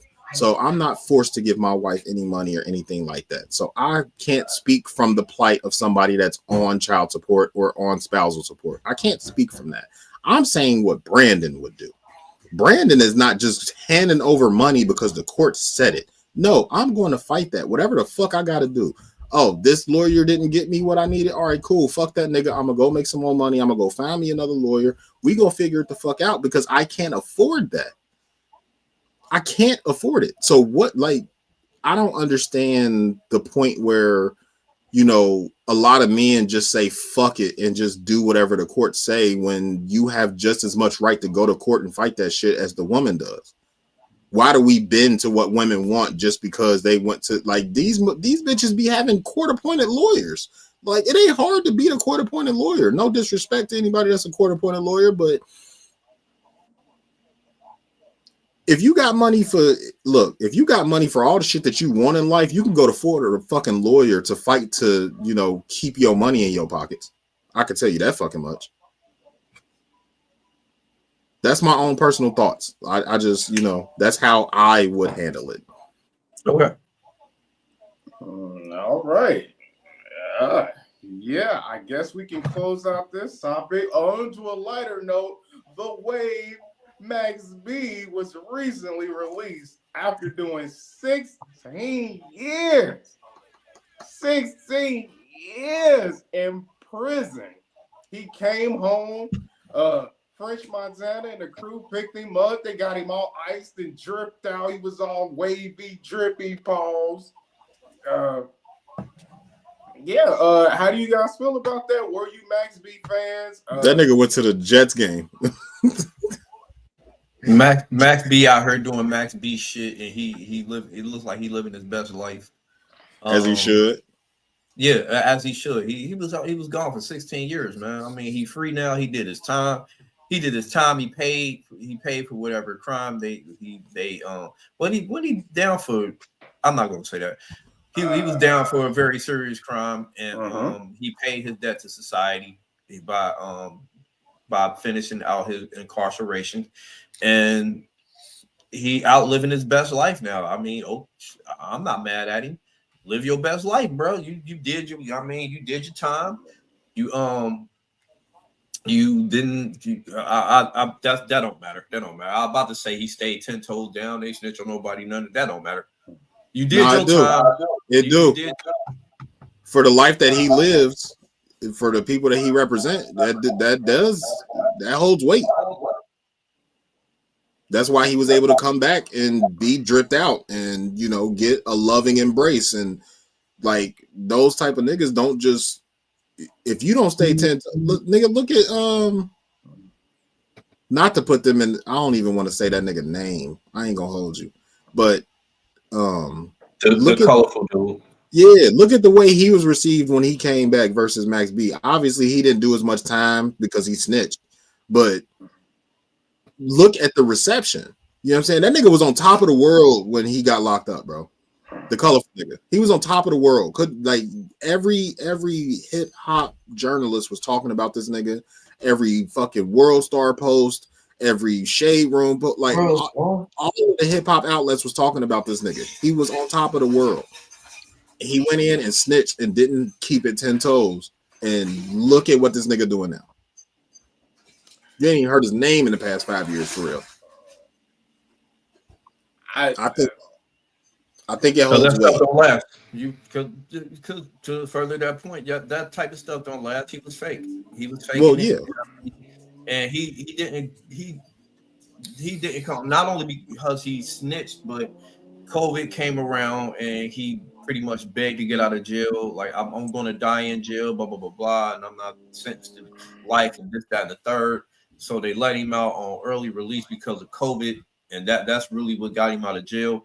But then, you see, he acted remorseful, but then he turned right around and started doing the same goofy shit when he got out of jail. His first song, when he came out, that did it a little bit.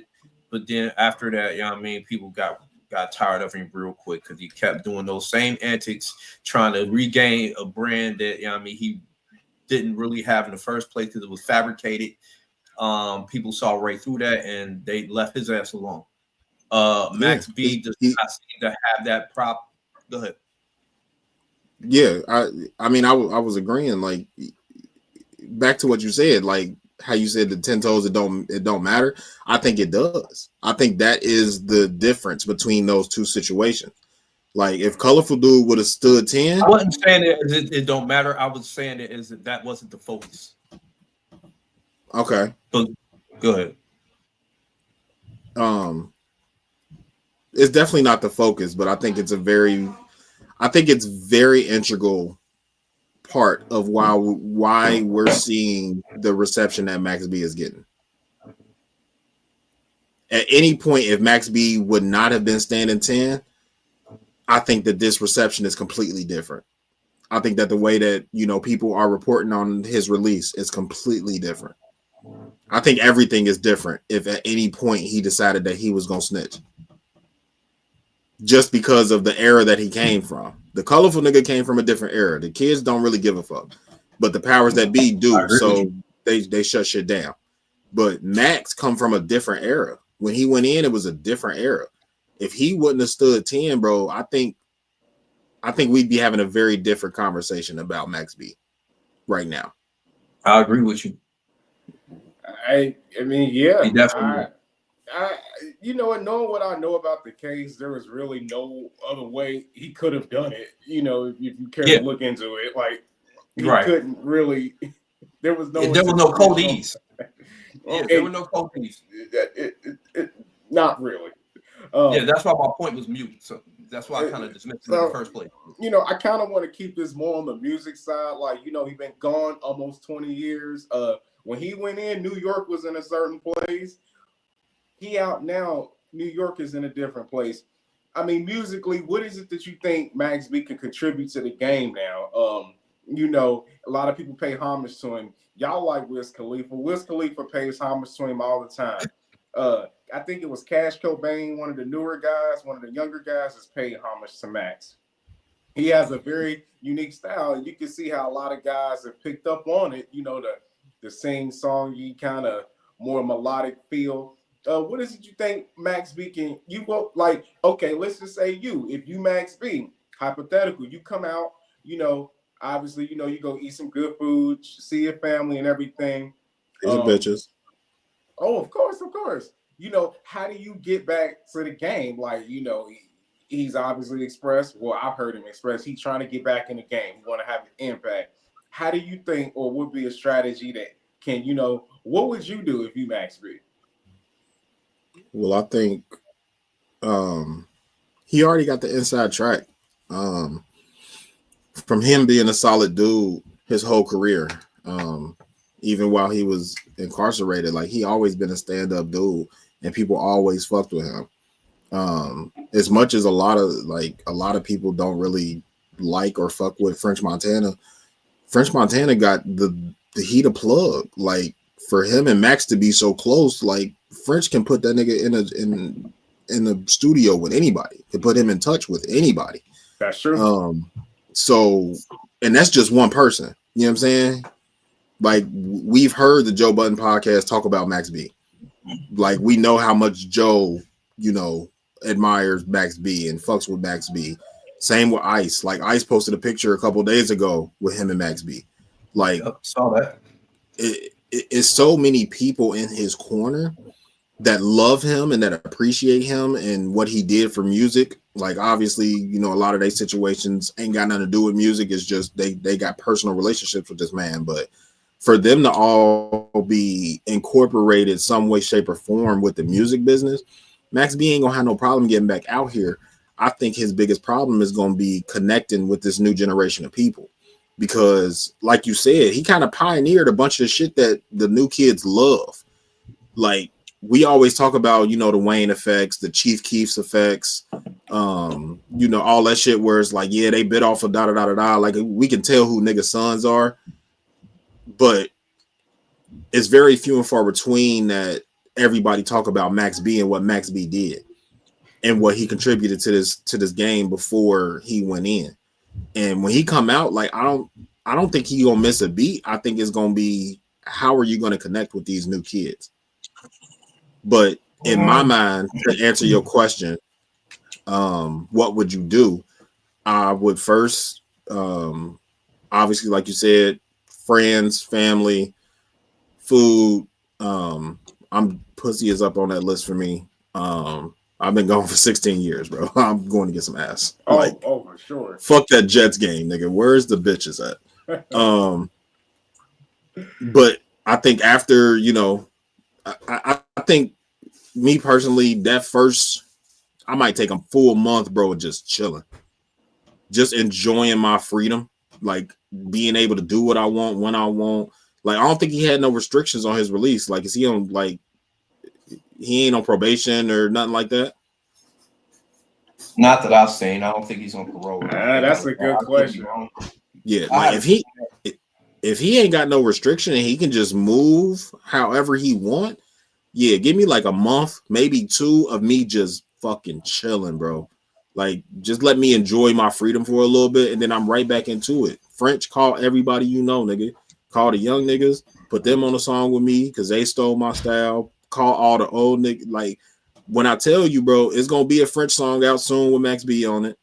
I wouldn't be surprised if Joe didn't come out with a Max B verse. Like, I feel like Max B could get Joe on a record.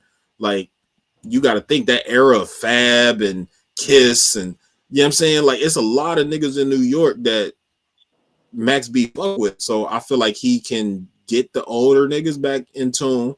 Like, all right, Max out. We gonna collab with all the old niggas.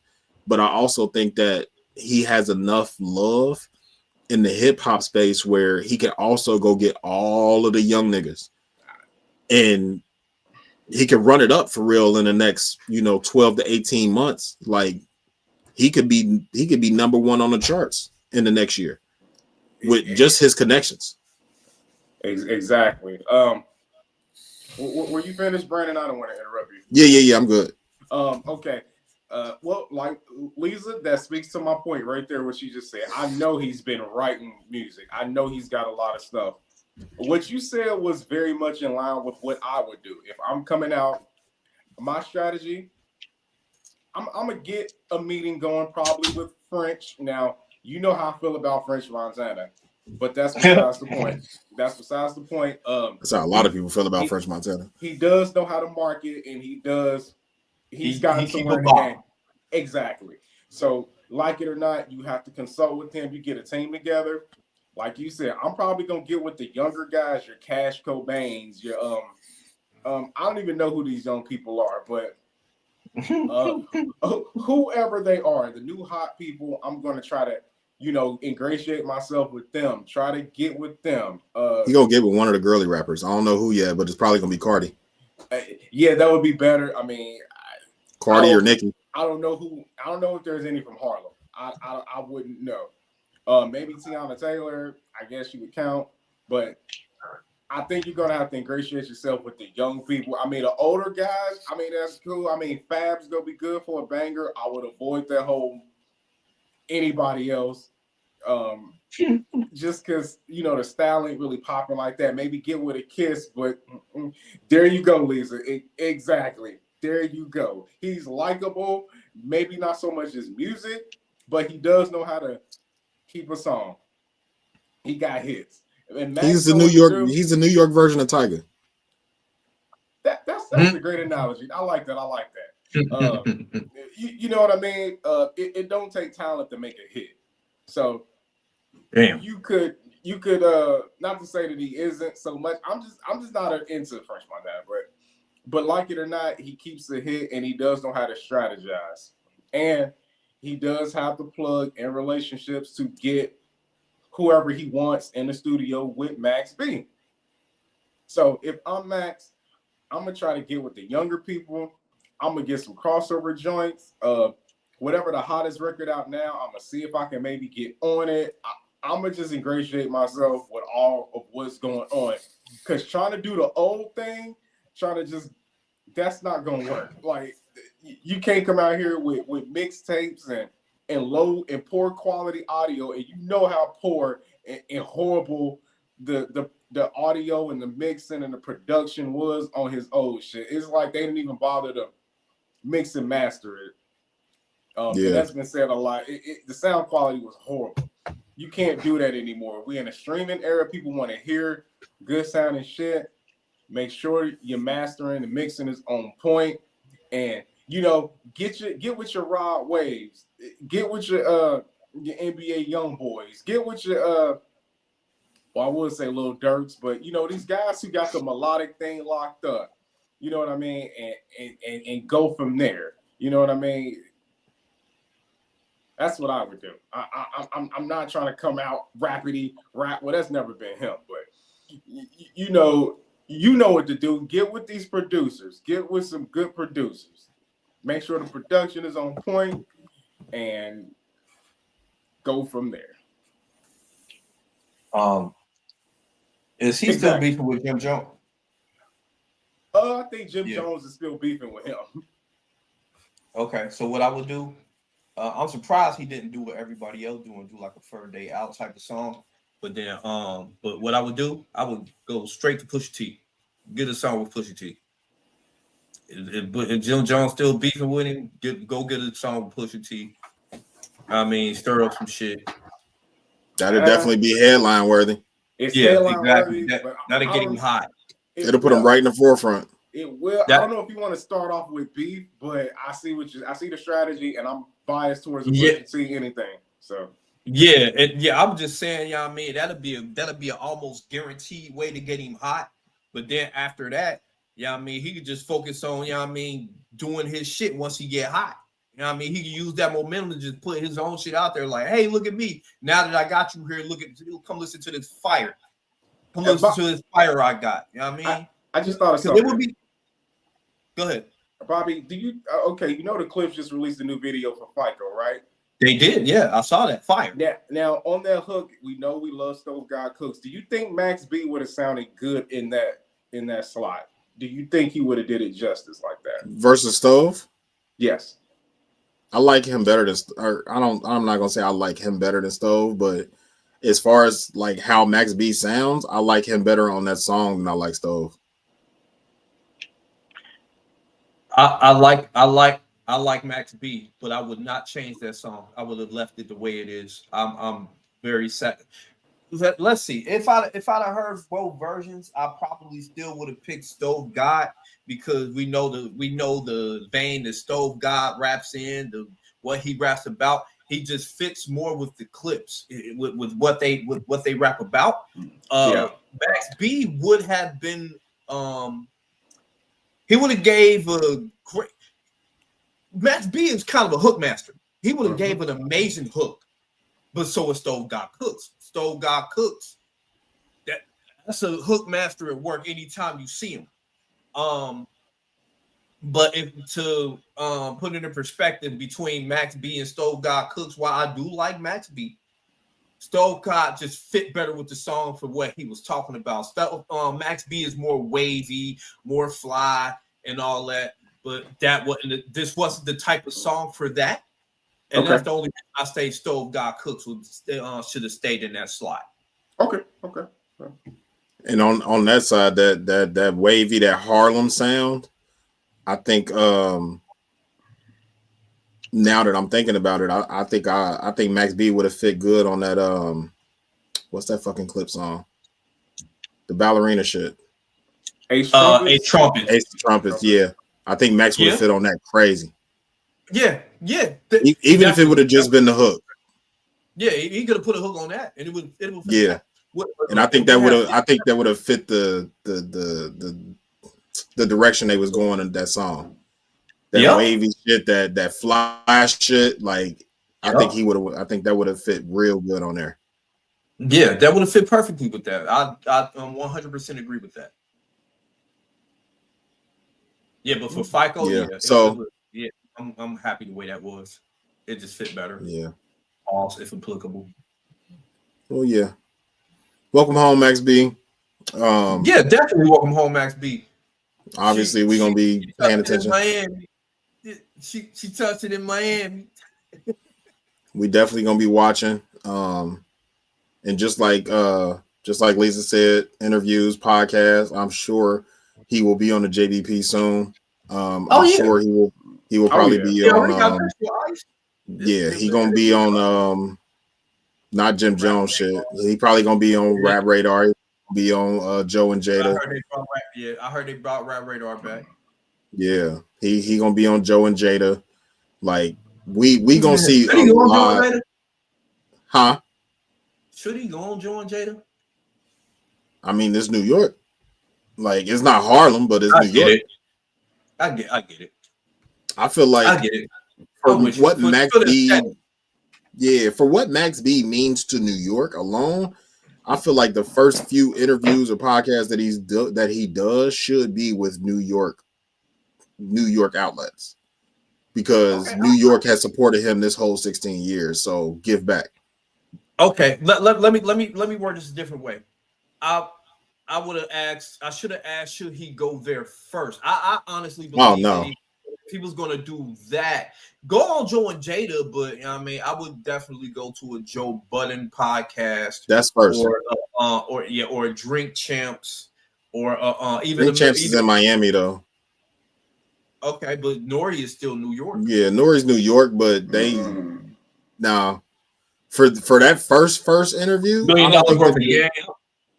$1 million worth of game wouldn't be bad, but that's Philly. Yeah, I get it. But here's my thing. I'm sorry in advance for how this is going to come off. You know what I mean? Because I love both Joe and Jada, but Joe and Jada ain't big enough yet. They aren't big enough of a platform yet to maybe get that off. To get that off yet, it's just a little bit too soon. Like I feel like once they keep going, yeah, definitely. But I just don't think they reached that level of I have to go here first yet. I agree. Not that they don't have the talent. I just don't think they have the time in yet. That's all. That's fair. As a podcast. I think if we're only talking podcast, I don't think that there's nobody that compares to what. As much as y'all call me a Joe Budden dick sucker, all that shit. Pause. But no, he's a Joe Budden son. I don't think that there's no same difference. But I don't think that there's a bigger platform than Joe Budden for him to do his first interview on. I completely agree with you. Like, there's nobody else. Like, if Rap Radar had been around this entire time and they wouldn't taking breaks and all that shit, I would say Rap Radar first, just because there are actually actual journalists doing rap. Well, at one point, there are actually journalists doing Rap Radar. But if we're just talking strictly podcasts, bro, there's no podcast, no hip hop podcast. I don't want to monolith us into hip hop, but Joe is the biggest hip hop outlet. That's gotta be your first stop. It has to be. Like, anybody else doesn't make sense. Like, I mean, it'll make sense, whatever. But for the most exposure and the most, like, I think Joe's the best as far as that. Yeah, like I can't think of nobody else.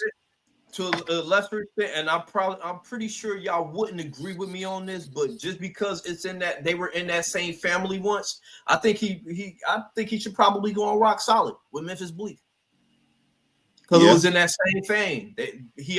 Memphis already had Cameron on there, had Freeway on there, State Property, Dipset type motherfuckers. You know what I mean? But see, I feel the same way about Rock Solid as you feel about Joe and Jada.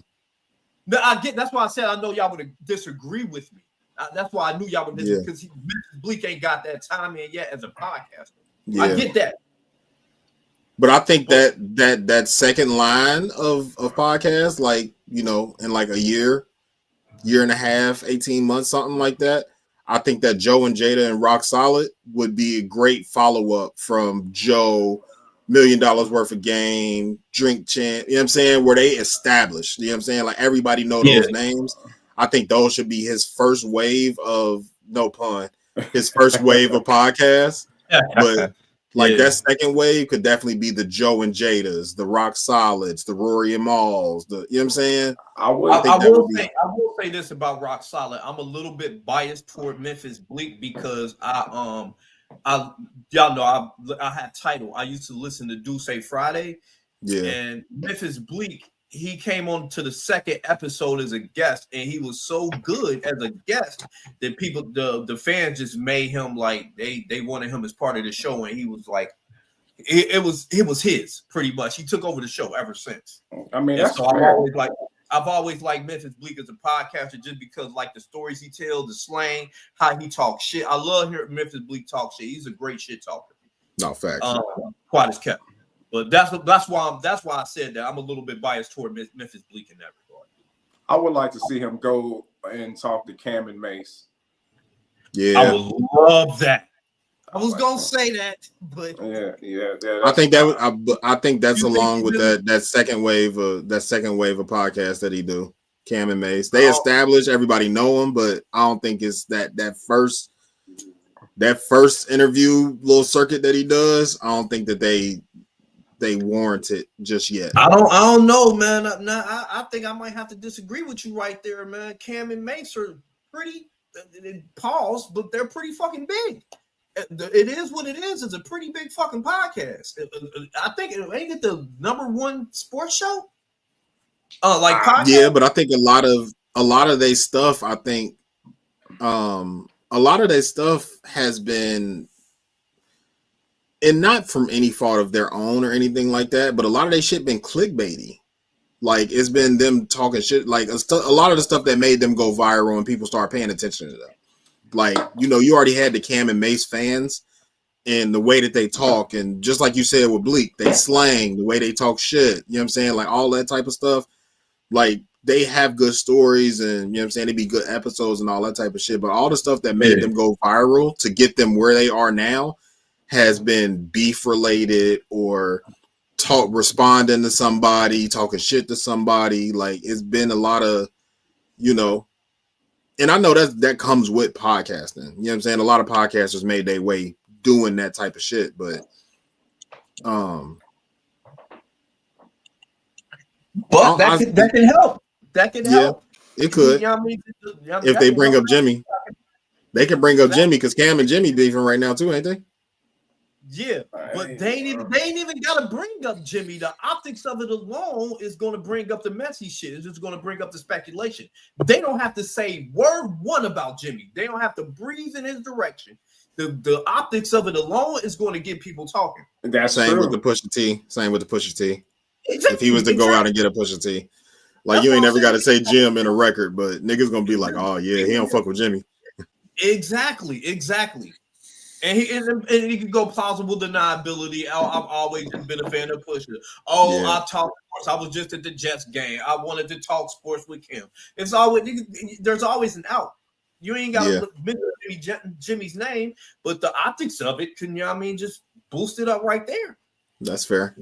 I just think that would be a good strategy for Max to getting, even. I mean, the fact that he came home is headline worthy enough. That gets him hot enough right there. But to just stack onto it, and then then you give him that fire that everybody been looking for and missing.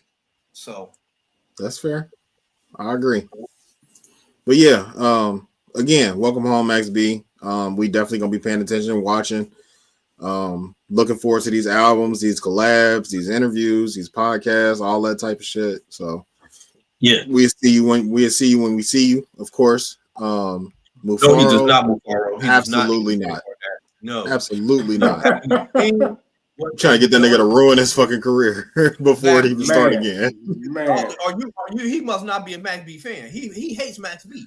On to more, or actually, this is the last thing we got to talk about today. And this is gonna be short because I don't give two fucks at all. In other New York news, Cardi B has gave birth to Stephon Diggs' son. So, in my mature brain, hope y'all had a happy, healthy baby. You know what I'm saying? Take care of the kid, all that good shit, all that good mature shit. In my Brandon brain, I literally could give two fucks less, bro. I don't care. I don't know why this is news. Bitches give birth every day, B. I don't care. Well, speaking of birth, Pusha T announced that his wife Virginia Williams is pregnant. And you know what I just realized? What's that? He's from Virginia. His wife is named Virginia. You know what I mean? He's married to Virginia. You know what I mean? Type shit. That's kind of dope. But yeah, he said that he said in an Instagram post to his son Nigel that he is expecting the second son. So congratulations to Terrence and Virginia Williams. Hey. Definitely congratulations. Also, don't give a fuck. Sorry. Definitely congratulations, but also I don't give a fuck. Don't give a fuck. Okay, that's fucked.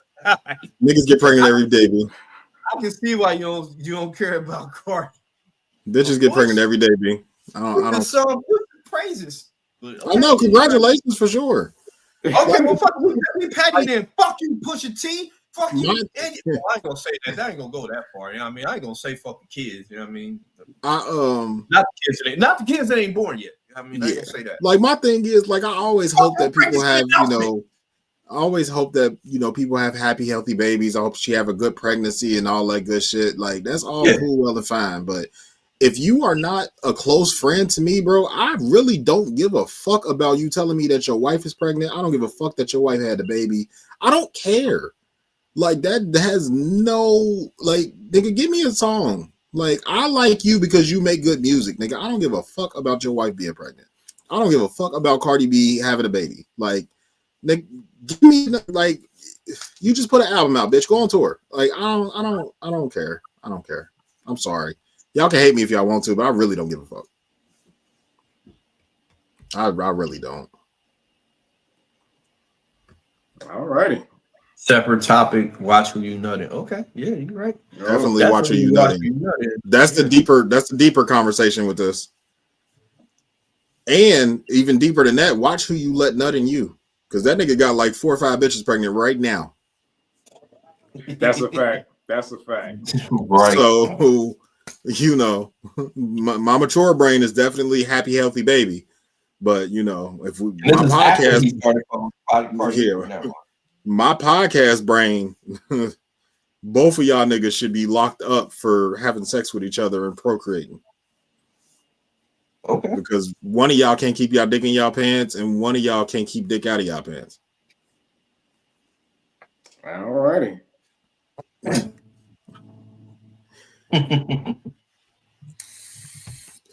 Taglines. Yeah. Get the fuck out of here. Yeah, you can make excuses. You can't do both.